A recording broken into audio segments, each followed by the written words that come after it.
Hello, welcome to Unbelievable Tales. Who could imagine that a girl arriving barefoot to an interview would end up turning the cold heart of a millionaire CEO upside down? Blair Evans didn't plan to walk into the boardroom without shoes that morning, but life had a way of throwing her into chaos. And what started as humiliation in front of strangers became the first step into a story no one expected. Least of all the man in the suit whose world she was about to change forever. Before we dive into the story, comment below where you're watching from. Enjoy the story, everyone. Blair's morning had already begun like a cruel joke. Her alarm didn't ring because the electricity in her tiny apartment block flickered all night. She spilled the last spoon of instant coffee on her only clean blouse. And then, as she ran down cracked sidewalks toward the tallest glass building in the city, the heel of her left shoe snapped. The sound was sharp, almost mocking, and for a second she stood frozen in the street, watching the broken leather dangle uselessly. She could have turned back. She could have called and canceled, saving herself the embarrassment. But she didn't. Blair kicked off both shoes, clutched her worn-out folder to her chest, and kept walking barefoot, her soles stinging against the pavement. To her, missing this interview meant missing a chance at survival.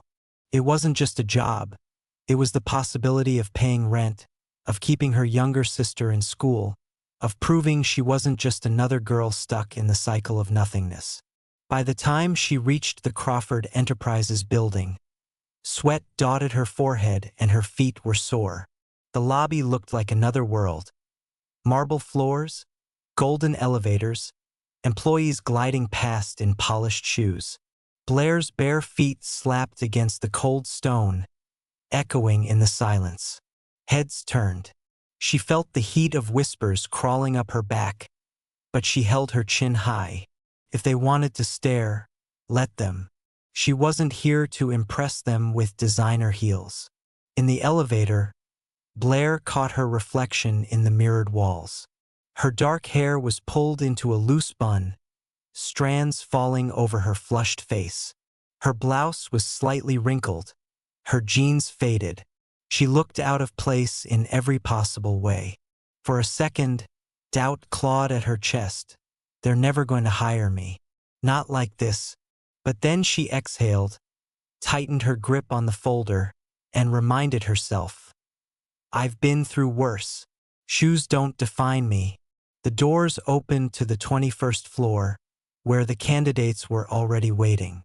25 women, all perfectly groomed, lined up in expensive suits and glossy pumps, their resumes printed on premium paper, their handbags whispering of brands Blair had only seen in magazines. The room smelled faintly of expensive perfume, like a battlefield where the weapons were polish and posture. Blair stepped in barefoot, and the silence was immediate. Snickers rose from the back.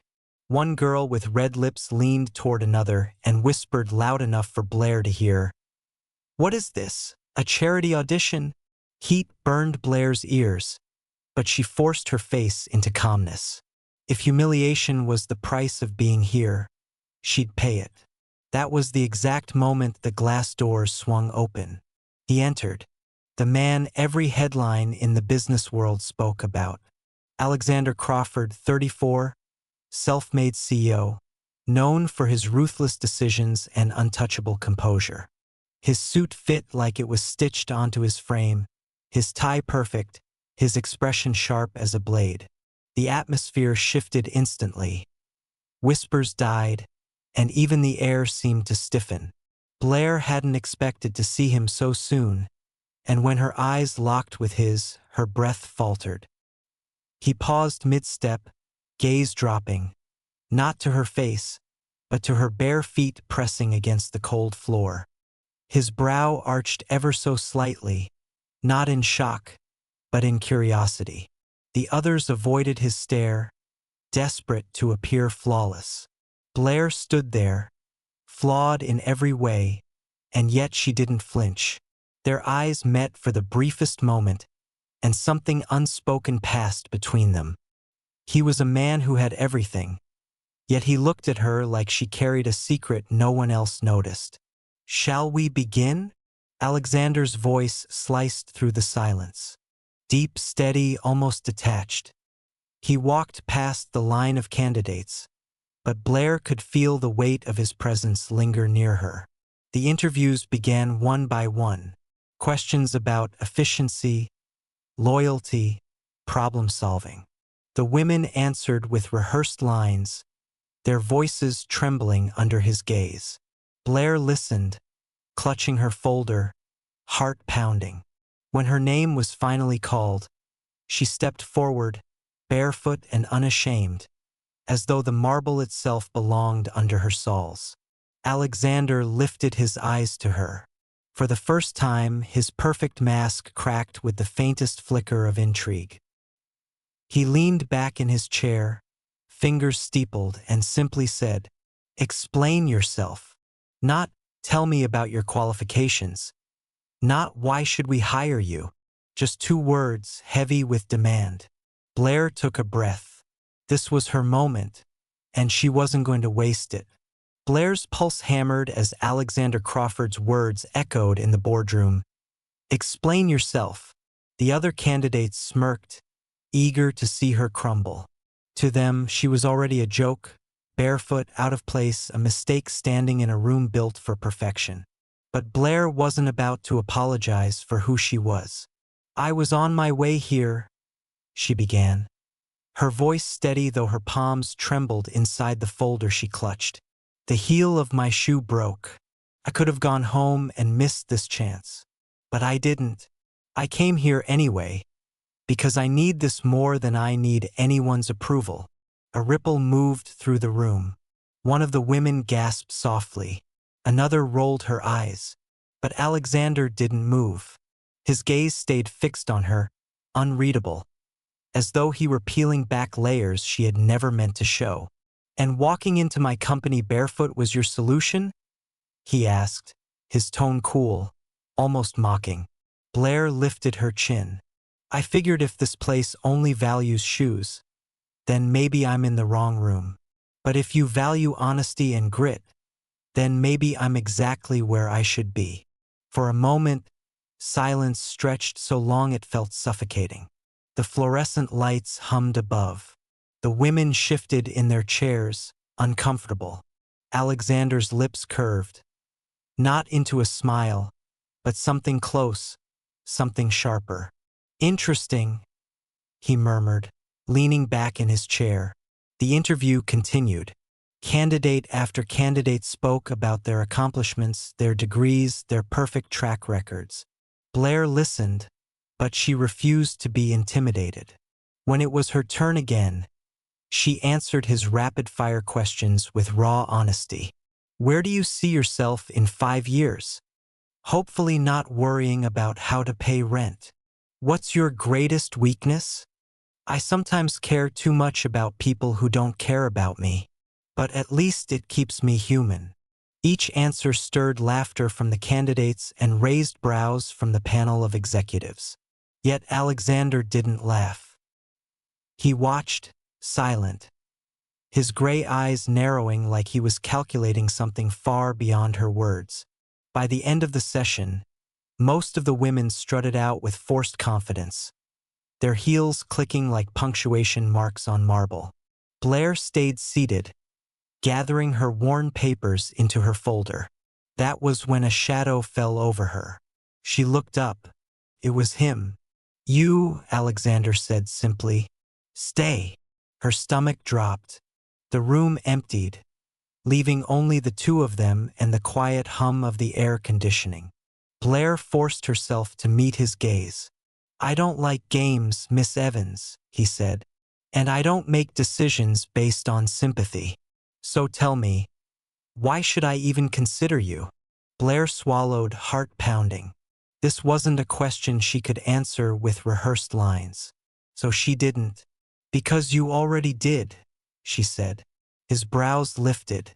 "The moment you asked me to explain myself," Blair continued, "you could have dismissed me in front of everyone. But you didn't. Something in you wanted to hear me out. Maybe because deep down you know perfection is overrated. And maybe you're tired of people telling you what you want to hear. His eyes flickered just for a second, but she caught it. Something raw, almost painful, hiding beneath his polished exterior. He didn't confirm her words, but neither did he deny them. "You're either reckless," he said finally, "or brilliant. I haven't decided which." "Why not both?" Blair shot back before she could stop herself. For the first time, his lips twitched into a real smile. Quick, fleeting, but real. He reached into his jacket and pulled out a sleek black pen. Scribbling something on the corner of her resume, he slid the paper across the table toward her. "Report to my office tomorrow morning," Alexander said. "7 sharp. Don't be late." Blair blinked, stunned. "Wait, are you hiring me?" He didn't answer directly. "You'll find out tomorrow. But bring shoes. I don't plan on explaining to the board why my new assistant is barefoot." Her cheeks flushed, but she refused to give him the satisfaction of embarrassment. She tucked the paper into her folder, rose to her feet, and stood barefoot on the cold marble one last time. "See you at 7, she said, her voice steady, even though her insides trembled. As Blair left the building, whispers followed her. Some pitied, some mocked.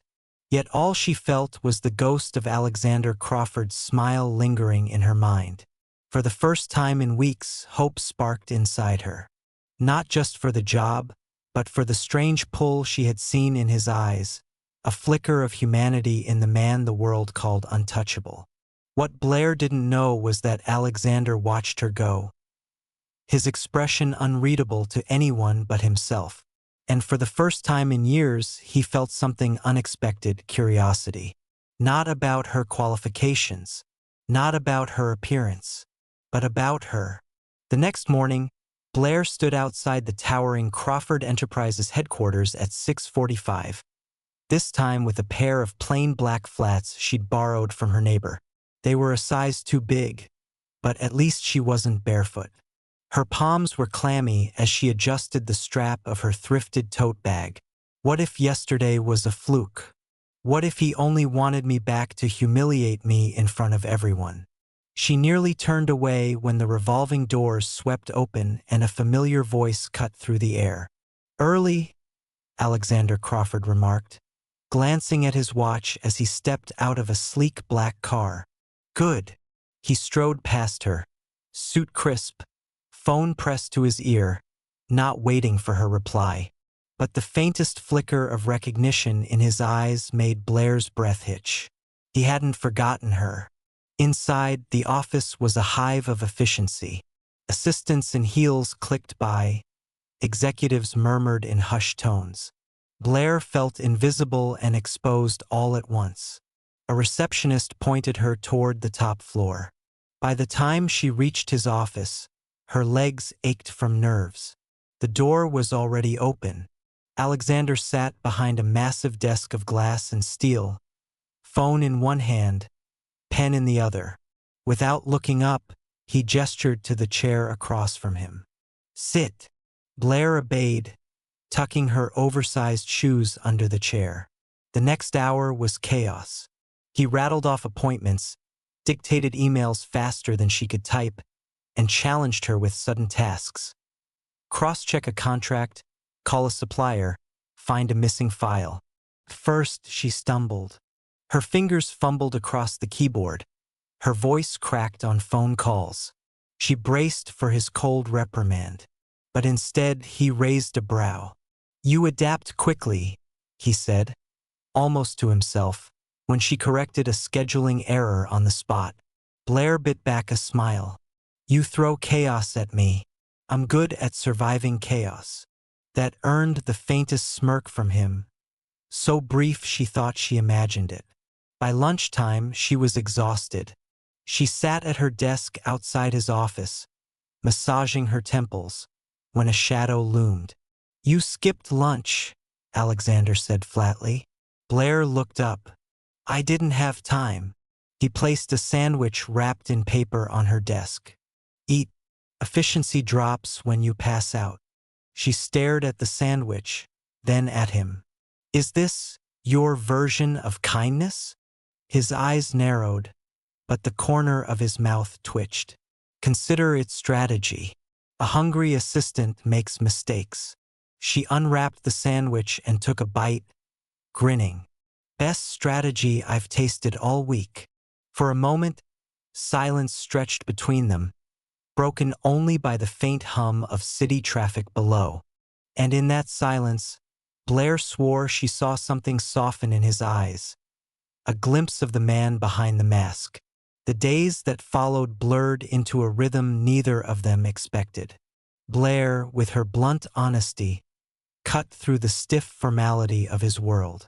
She wasn't afraid to tell him when a presentation was too cold or when his wording sounded robotic. At first, he challenged her, but slowly he began listening. One evening, after the office had emptied and the city lights glowed against the skyline, Blair found herself still at her desk, sketching doodles on a sticky note while double-checking data. Alexander emerged from his office, jacket off, tie loosened. He paused, watching her scribble. "What are you doing?" he asked. "Trying not to fall asleep," she admitted. She held up the sticky note, a cartoon version of him frowning at a mountain of paperwork. "See? Very accurate." For the first time, Alexander laughed. Not a polite chuckle, but a genuine, startled laugh that seemed to shock even him. The sound filled the quiet office, warm and human. Blair blinked, stunned. "You actually laugh?" He cleared his throat, regaining composure. "Don't get used to it." But the moment lingered, hanging between them like a fragile thread. From then on, their evenings grew lighter. Coffee breaks turned into quiet conversations. She teased him about his obsession with schedules. He admitted reluctantly that her perspective sometimes made him rethink entire strategies. She noticed the way his gaze lingered on her when he thought she wasn't looking, and she couldn't deny the way her heart skipped whenever he leaned a little too close to explain something. Not everyone was pleased. Rebecca Hartwell, the polished executive with sharp heels and sharper eyes, began to watch Blair like a hawk. Her whispers slithered through the office. "The barefoot girl? Really? She won't last a week." Blair pretended not to care, but one afternoon, Rebecca cornered her by the elevators. "You don't belong here," Rebecca said coolly, arms crossed. "This is a world of power, not pity. Crawford may indulge you for now, but don't mistake his curiosity for value." Blair met her gaze chin high. "Funny. I thought value was proven by results. Guess we'll see who lasts." Rebecca's eyes narrowed, but before she could reply, the elevator doors slid open, and Alexander stood there watching. His expression was unreadable, but his gaze lingered on Blair, protective in a way he didn't voice. That night, as Blair packed up her things, Alexander called her into his office. Papers were scattered across his desk, city lights gleaming behind him. "You handled Hartwell well today," he said simply. Blair shrugged. "She'll never like me. Doesn't matter." He studied her in silence, then said almost softly, "It matters, but not the way she thinks." Their eyes met, and the air grew heavy with something unspoken.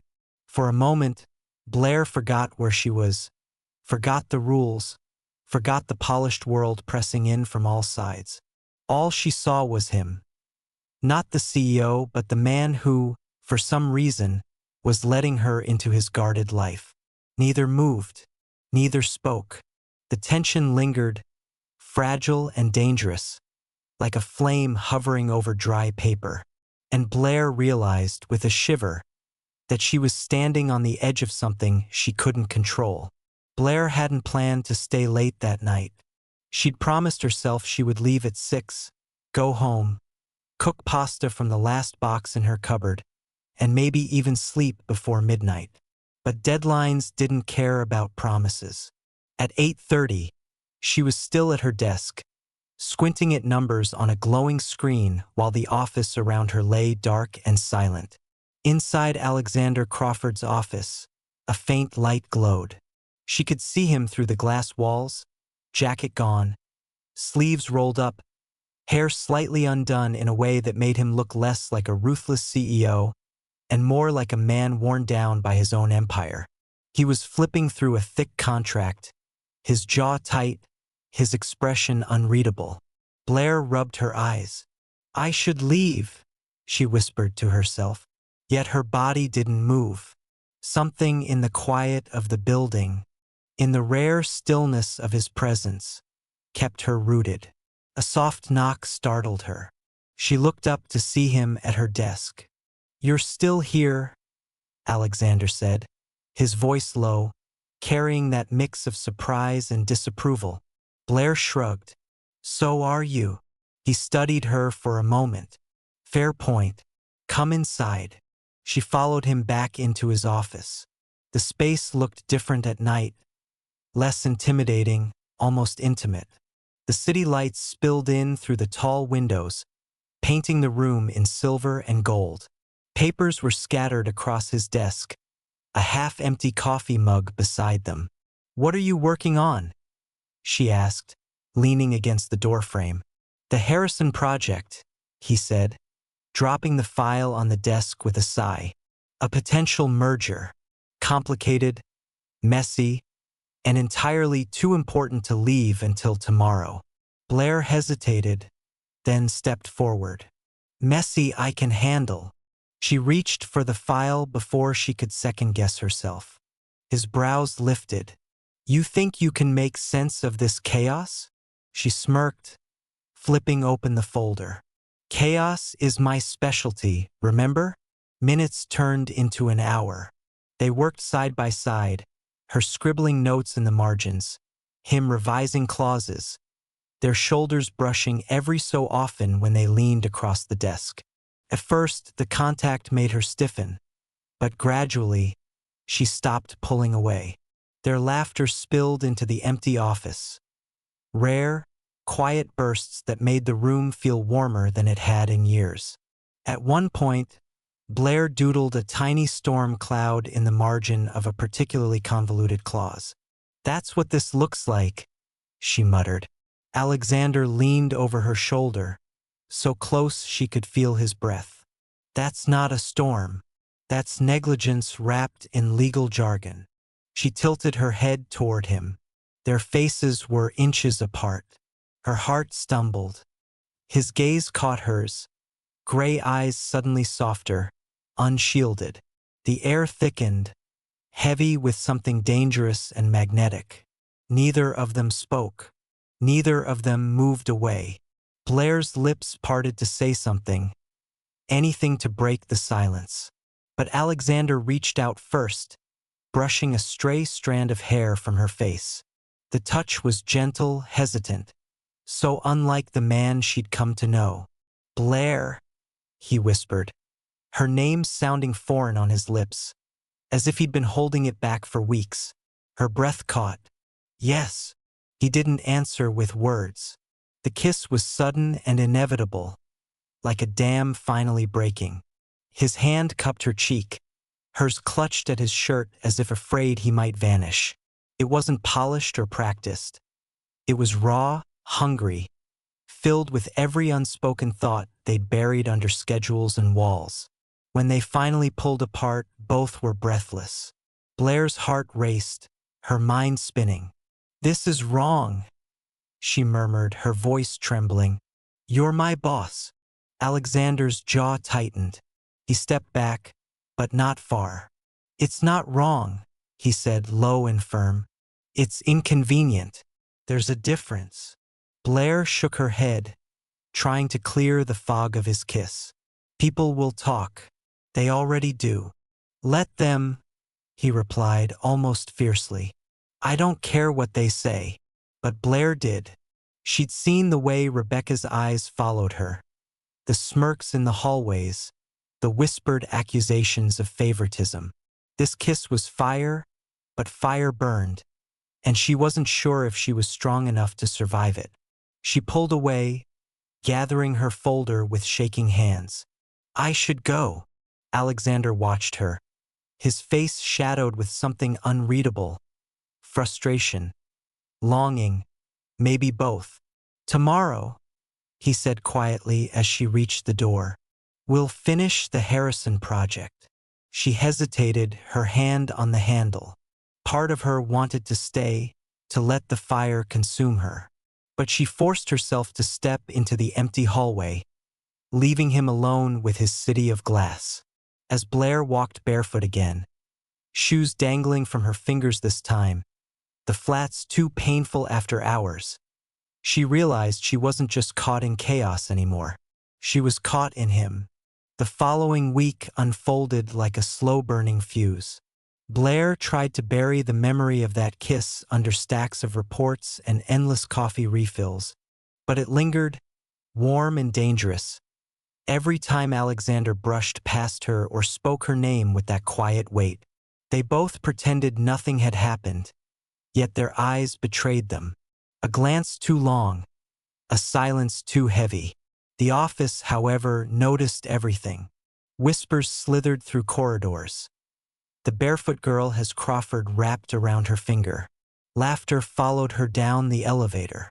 Rebecca Hartwell, with her stilettos clicking like daggers, smiled too sweetly whenever Blair passed. And then the photographs appeared. One morning, Blair arrived to find the office buzzing louder than usual. Phones in hands, screens glowing. Her stomach twisted before she even saw them.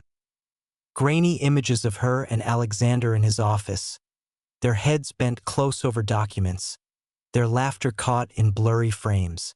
And worse, one photo of them leaving late together, her shoes dangling from her hand, his arm brushing hers in a way that screamed intimacy. Favoritism, someone hissed. Sleeping her way up, another muttered. Blair's face burned. She wanted to scream that it wasn't true, that she'd worked harder than anyone, that she'd earned every task, every late night. But no one would believe her now. The photos told their own story, and the story was poison. By noon, Rebecca cornered her in the restroom. I told you, she said smoothly, lips curling. You don't belong here. Crawford may think you're special, but the board doesn't. And trust me, they're the ones who matter. Blair's hands trembled on the sink. You don't know anything about me. Rebecca leaned closer, perfume sharp in the air. I know enough. Girls like you don't survive in places like this. You're a scandal waiting to explode. And when it does, he'll protect the company, not you. The words sank deep, stabbing where Blair was weakest. That evening, Alexander called her into his office. His jaw was tight, his phone buzzing with calls he ignored. On his desk lay a folder of printed photographs, the same ones circulating the company. We'll handle it, he said firmly, almost too firmly. I'll speak to the board. I won't let them touch you. Blair shook her head, panic rising. You can't protect me from this. Don't you see? I'm the problem. I'm the headline they want to write, the barefoot assistant who seduced the CEO. If I stay, they'll tear you apart. His eyes flashed.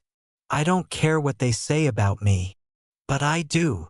The words burst out before she could stop them. Tears stung her eyes, humiliating and hot. This is your life, your company. You've built everything, and I can't be the reason it collapses. I won't. He crossed the room in 2 strides, his hand catching her arm. Not rough, but desperate. Blair, listen to me. You're not the problem. They are. Their gossip, their jealousy. You. His voice broke, just a fraction, enough to reveal the truth beneath his mask. You're the only thing in this place that feels real. Her breath caught.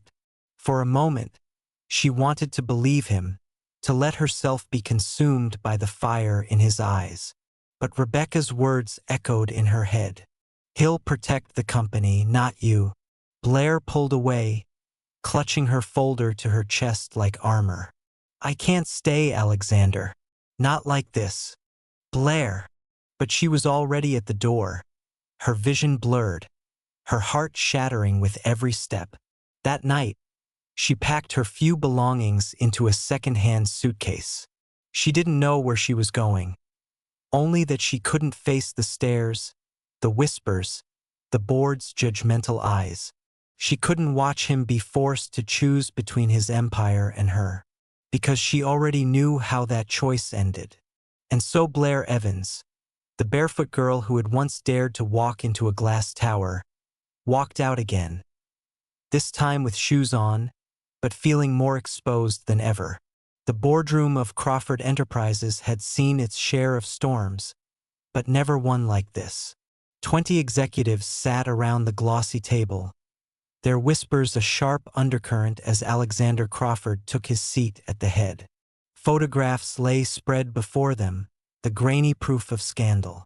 Beside the images, a printed report, allegations of inappropriate relationship between CEO and assistant. Rebecca Hartwell's voice was the first to cut the silence. This is untenable, she declared, her heels clicking as she leaned forward. The company's reputation is at stake. Shareholders demand stability, not tabloid drama. Tabloid drama? Alexander's voice was steel, his gray eyes narrowing. Is that what you call an assistant doing her job better than half the people in this room? Murmurs rippled across the table. One executive cleared his throat. Alexander, no one doubts your leadership. But the optics. Alexander slammed a hand flat on the table. The sound silenced them all. Optics, he repeated, the word dripping with disdain. You'd rather sacrifice a woman's career than confront your own prejudice. Blair Evans has done more in weeks than some of you have in years. And you want to drag her down because she doesn't fit your polished image? The room shifted uncomfortably. Rebecca's lips tightened into a thin smile. It's not about her, it's about you. If you care for her, and clearly you do, then the right thing is to step back. Protect the company. Alexander straightened, his gaze sweeping across every face in the room. When he spoke, his voice was calm, almost too calm, the kind of calm that made men nervous. Then I will. Silence fell heavier than stone. I'm stepping down, Alexander continued, effective immediately. For 90 days, I'll serve as a manager, not CEO. The board can appoint an interim head if it pleases them. In that time, Blair Evans will remain in her role. Her value will be judged on her performance, not on gossip. And when those 90 days are over, if this company hasn't collapsed, you'll admit you were wrong. Gasps echoed. Rebecca's eyes widened, then narrowed with fury. You can't be serious. You'd give up your title, your power, for her. Alexander's gaze sharpened. I'm not giving it up. I'm proving I never needed it to lead. The meeting erupted into chaos. Protests, disbelief, hurried whispers of shareholders and headlines. But Alexander didn't flinch. He rose, collected the photos from the table, and tore them cleanly in half. Meeting adjourned, he said coldly, and walked out before anyone could stop him. Blair found out hours later. She was sitting in a small cafe near her apartment, staring at a coffee she couldn't afford, when her phone buzzed. A headline flashed across the screen. Crawford steps down amid scandal. Assistant to remain. Her breath caught. The article blurred before her eyes as she read. He hadn't let them bury her. He'd chosen the one thing she never imagined he would, her over his title. Tears stung her lashes. Part of her wanted to run to him, to say thank you, to tell him she never asked for this. But fear still gripped her chest. What if this only destroyed them both? She didn't have long to wonder. That evening, as she walked home, A sleek car pulled up beside her. The door opened, and Alexander stepped out. No suit jacket, no tie, just shirt sleeves rolled up, his face set with fierce determination. "You left," he said, his voice rough, "without a word." Blair froze on the sidewalk. "I was trying to protect you." He took a step closer, eyes burning into hers. "Protect me? Blair, I don't need protection from you. I need you with me. The board thinks you're a scandal. I think you're the only person in this place who tells me the truth." Her throat tightened. "And what about your company? Your reputation?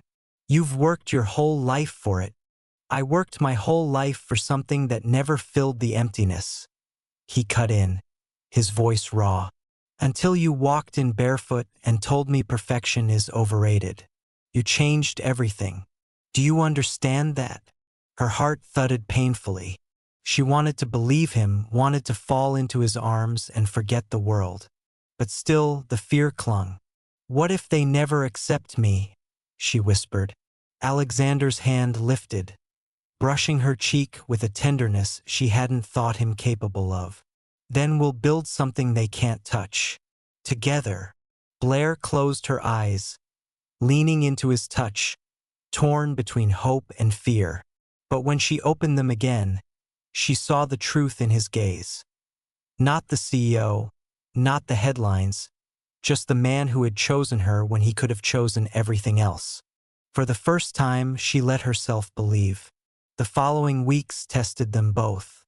Alexander worked as a simple manager, shoulder to shoulder with employees who had never seen him without a suit of armor.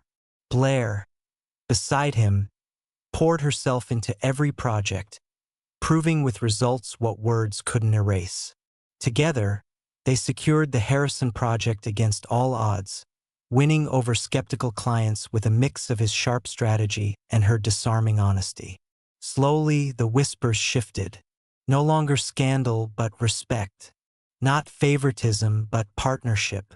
And every night, when the office emptied and silence returned, Blair and Alexander sat side by side. No masks, no titles.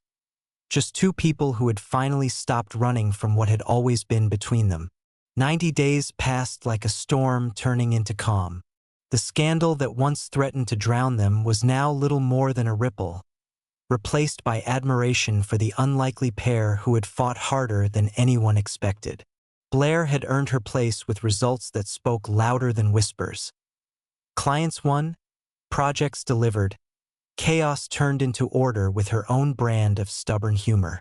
And Alexander, stripped of his title, his power, his untouchable image, had surprised everyone by proving himself all over again, not as a CEO, but as a leader who wasn't afraid to get his hands dirty.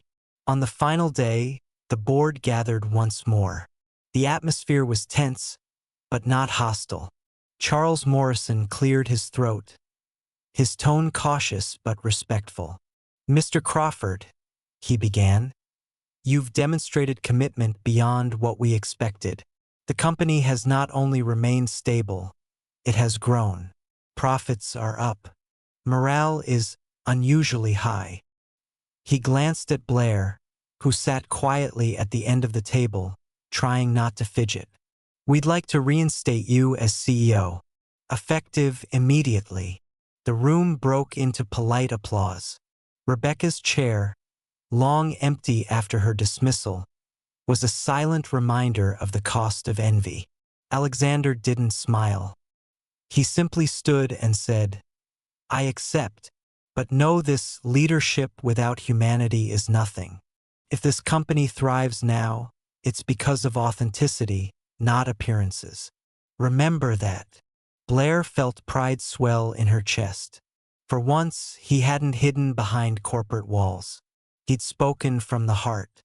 After the meeting, employees filled the lobby with quiet cheers and congratulations. Blair tried to slip away unnoticed, but Alexander caught her hand. "Not so fast." She turned, startled by the intensity in his eyes. "What?" "I have something to show you," he said. tugging her gently toward the elevators. They drove in silence until the city lights gave way to open air. He stopped at Green Lake Park, the place where so much had shifted between them months ago. The night was cool, the water calm, reflecting the stars. "Why here?" Blair asked softly. Alexander walked ahead, loosening his tie, his posture less rigid than she'd ever seen. He stepped onto the grass and then, to her surprise, bent down and untied his shoes. He kicked them off, then peeled away his socks. Blair laughed. "What are you doing?" "Leveling the field," he said, straightening. "You walked into my world barefoot once. Tonight, I walk into yours." Her breath caught as he extended his hand. Slowly, she slipped off her heels, feeling the cool earth beneath her toes. When she placed her hand in his, something shifted again. Not chaos, not scandal, but peace. They walked along the lake, hand in hand, shoes forgotten behind them. For a long time, they said nothing, just listened to the water and the quiet rustle of trees. Finally, Alexander stopped. He turned to her, his expression raw, unguarded. "Blair, I've spent years building walls so high no one could reach me. And you tore them down without even trying. You made me laugh when I forgot how. You made me human again." Her throat tightened. "You don't have to say this." "Yes, I do." His voice was steady, firm. "You changed my life, and I don't want a future where you're not in it." He reached into his pocket, pulling out a small velvet box. Her heart stuttered as he opened it, revealing a ring that shimmered in the moonlight. Not ostentatious, but elegant, timeless. Blair gasped, her hands flying to her mouth. "Alexander!" He sank to one knee, the damp grass soaking his trousers, but he didn't care. "Blair Evans, will you marry me? Not because of scandal, not because of circumstance, but because you're the only person I've ever truly wanted to walk beside." Shoes or no shoes, tears blurred her vision. For a moment, she could only laugh through them, shaking her head in disbelief. "You're insane," she whispered. "Probably," he said with a crooked smile. "But I'd rather be insane with you than sane without you." Her answer was a whisper, then a shout, then a laugh all at once. "Yes, yes." He slid the ring onto her finger and stood, pulling her into a kiss that tasted like relief, like victory, like home. Around them, the world was quiet, except for the soft lapping of water and the pounding of two hearts finally in sync. 6 months later, Blair stood at the entrance of a beachside tent, a bouquet of wildflowers trembling in her hands. Her hair was loose, the ocean breeze tangling it freely, her simple white dress brushing against bare feet in the sand. Emma, her maid of honor, whispered, "You ready?" Blair grinned through her nerves. "I was born barefoot. Of course I'm ready." As she walked down the sandy aisle toward Alexander, who waited in a linen suit with the ocean at his back, the guests smiled knowingly. No one whispered scandal anymore. No one doubted her place. She wasn't the barefoot girl who didn't belong. She was Blair Crawford, the woman who had dared to walk into an empire without shoes and found a man willing to walk beside her without fear. When they exchanged vows, Alexander's words were simple. "You gave me chaos, and I found peace in it. I promise to never let you walk alone, no matter how many heels you break." Blair's voice broke with laughter and tears. "And I promise to keep walking with you, even barefoot, until the very end." They kissed to the sound of waves and applause, and for the first time, Blair knew. She had found not just love, but a life where she truly belonged. Bye, and don't forget to subscribe to the channel.